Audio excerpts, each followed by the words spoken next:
Rosemary Lodge is an artist who not only paints a colourful lifestyle, she lives it. Attracted by the Romany way of life, she often travels in her gypsy caravan, combining her love of art with the thrill of the open road.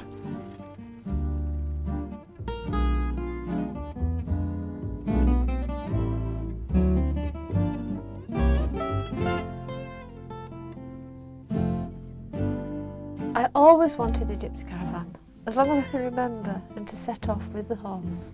But I was ill quite a lot when I was young, and so I used to draw and draw and draw, and I lived in this world of horses and nature and wanted to set off and do things like that and paint.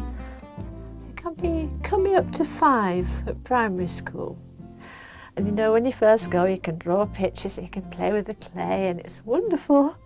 And then the day came, Rosemary, you've got to do some sums now, and I'm afraid sums and I, after that, we didn't gel at all. I was always bottom of the class in sums, but I always painted.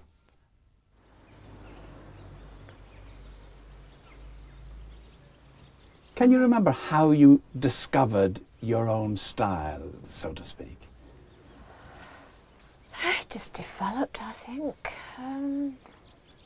It's as if I always knew how I wanted to paint. It's a question of just developing it, practice, practice, practice. Looking is the secret. So what sort of subjects do you like to paint then? What are your favourite subjects? Well, I'm very fond of countryside and nature. I love the farming community. I admire the farmers a great deal. They're struggling on and great difficulties at the moment. But sheep in particular. I must do cows though. I think I'll have to study cows.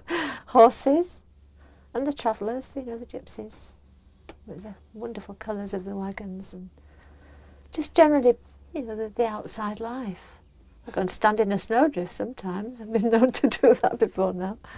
Where did you get this obsession from with the gypsy way of life, the Romany way of life, and what is it about it that appeals to you?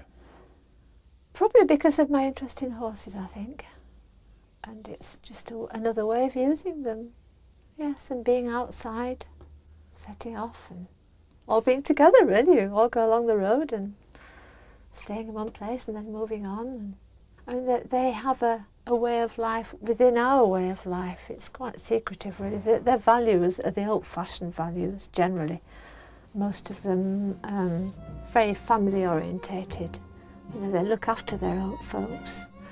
They wouldn't put them in homes, they do look after them and revere them.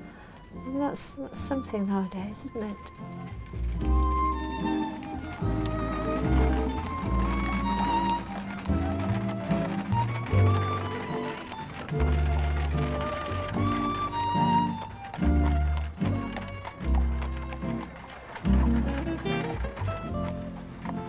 It's quite a busy thing. People don't realise how tiring it is actually with these roads, you know, with all the traffic.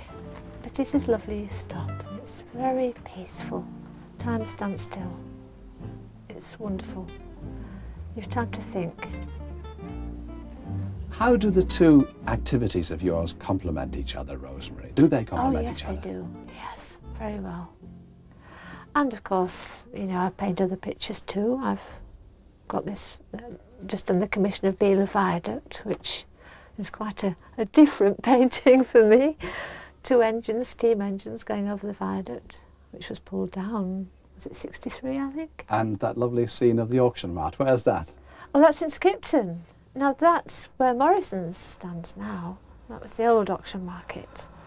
And I thought, well, somebody better record it. But looking through all your pictures, it does seem to be the traveller's way of life, the caravans, the colour that really appeals to you deep down.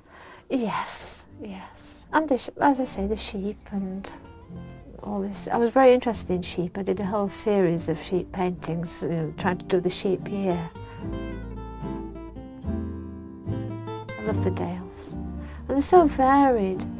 And that each day is different. You never ever get bored. And there's so many things I want to paint. I could live a dozen lifetimes and still not get it all in.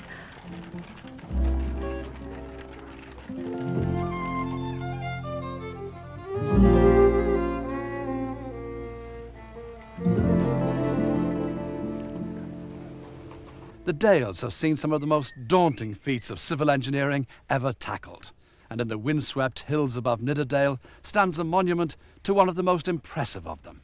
It's the Scar House Reservoir, where more than 200